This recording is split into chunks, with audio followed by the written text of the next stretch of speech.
But I want to lay the groundwork here. How many of you have heard of Socrates before? Well, I don't know if you knew, but one of the most famous of Socrates' pupils was an aristocratic young man named Plato. Who's heard of Plato? I'm not saying Play-Doh, but Plato.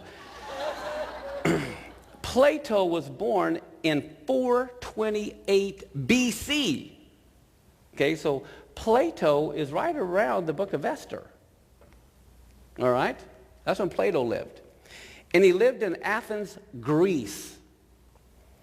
After the death of Socrates, Plato carried on much of his former teacher's work and eventually founded his own school. It was called the Academy, and this was in 385 BC.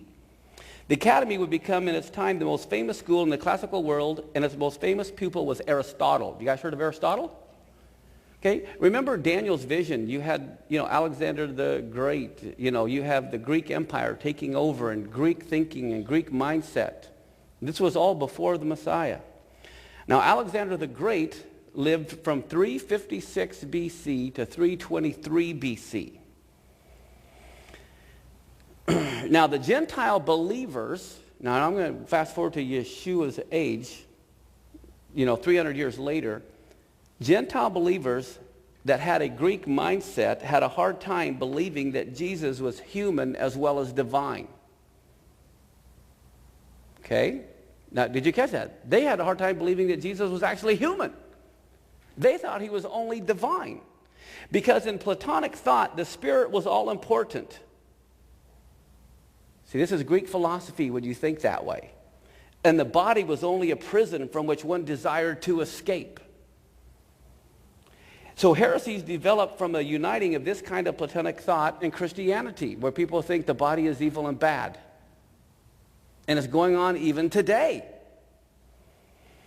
There was a particularly widespread false teaching later that was called Docetism, from a Greek word meaning to seem.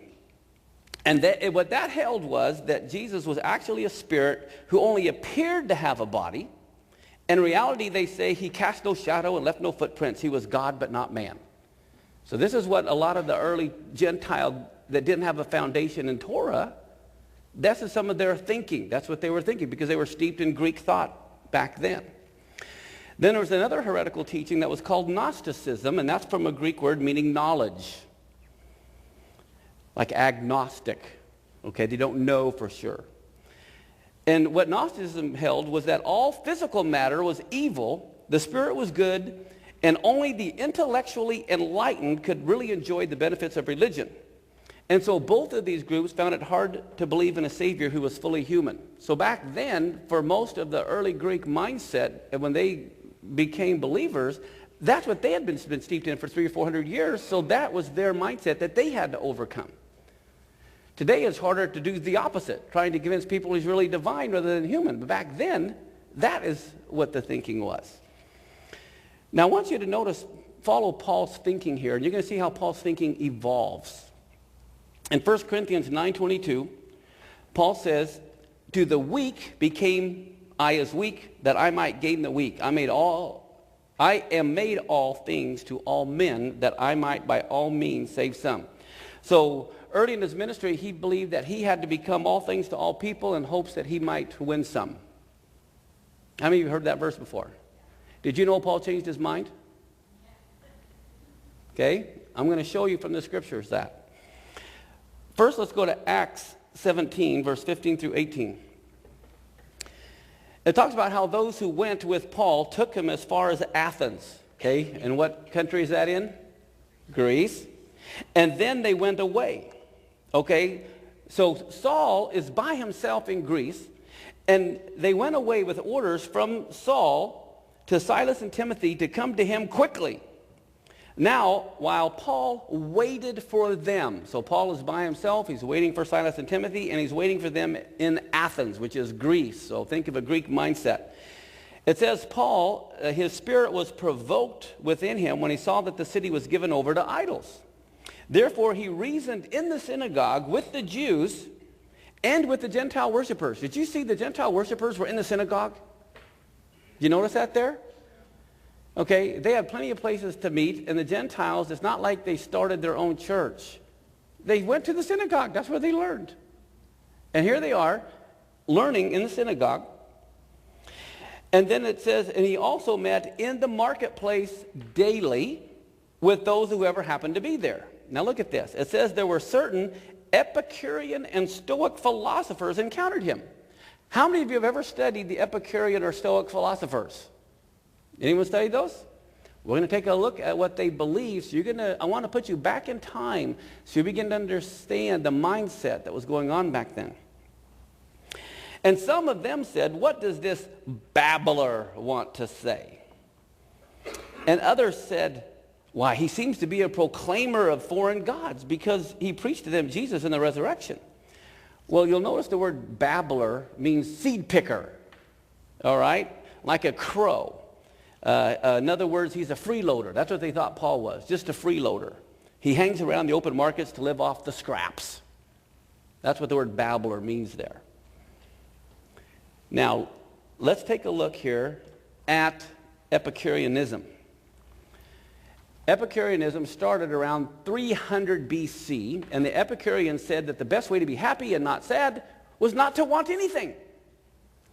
It's wanting things that leads to pain. Okay? So, the Epicureans, they had an important influence on Christianity. The Christian idea that holy people should separate themselves from the world and not think about their bodies or about the things they own or on their friends and family and focus just on heaven owes something to Epicureanism, where you get these monasteries, everyone removing themselves from the world. Now, how about the Stoics? Okay, this is from 300 BC, and this is a school of philosophy that was also founded in Athens by a man, the name of Zeno, okay? And his big question is, what is truth? Remember Pilate said that to Messiah, what is truth? That was the big question back then, okay? More than likely, Herod was schooled in the Stoics. And what they believed is there is no universally grounded criterion of truth at all. They said it is based not on reason, but on feelings. And the best way to be peaceful was to be moderate in everything. So people should not eat too much, even of good food, and they should not party too much, but they should not work all the time either or diet all the time. So that was their thinking. Here we see Paul is standing in the midst of the Areopagus, and he says, men of Athens. So where is he speaking to? He's speaking in Greece. And he says, I perceive that in all things you are very religious. For as I was passing through, considering the object of your worship, I even found an altar with this inscription, to the unknown God. Now, I don't know if you knew this, but Paul knew several languages. If you remember in Acts, he spoke in Hebrew to the crowd. He also spoke in Greek to the crowds. Okay, he probably knew Latin. I mean, how many of you know several languages here? Any of you know more than one language? Well, believe me, so did they back then. They were stupid. Just like Europeans right now know a lot more languages than Americans do because they're around all these other languages. Well, back then they were smart. Paul studied at the foot of Gamaliel. He was a student.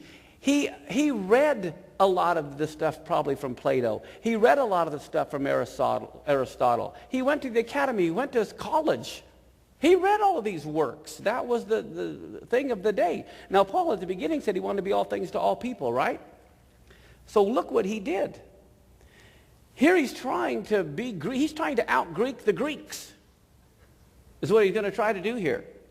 And so here he is, and he says, therefore, the one whom you worship without knowing, him I proclaim to you.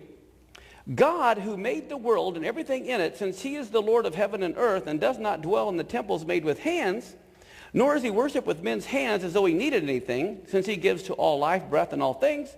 And he has made from one blood every nation of men to dwell on the face of the earth, and he has determined their pre-appointed times and boundaries of their dwellings, so that they should seek the Lord in the hope that they might grope for him and find him, though he is not far from each one of us. Now look at this.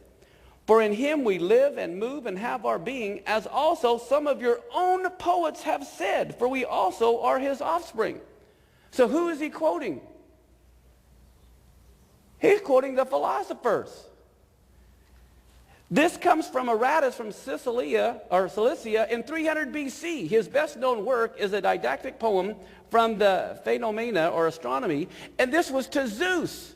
Let us begin with Zeus, whom we mortals never leave unspoken. For every street, every marketplace is full of Zeus. Even the sea and the harbor are full of this deity. Everywhere, everyone is indebted to Zeus, for we are indeed his offspring. He was quoting a poem by someone from Greece. That's where that verse came from. Now, in Titus, chapter 1, verse 12, it says, one of themselves, referring to the Greek, even a prophet of their own, said, the Cretians are always liars, evil beasts, and slow bellies. Well, here's who he was quoting there. Epimenides of Crete was a semi-legendary 6th century BC Greek seer and a philosopher-poet who was said to have fallen asleep for 57 years in a Cretan cave sacred to Zeus, after which he reportedly awoke with the gift of prophecy, and in the poem he addresses Zeus this way.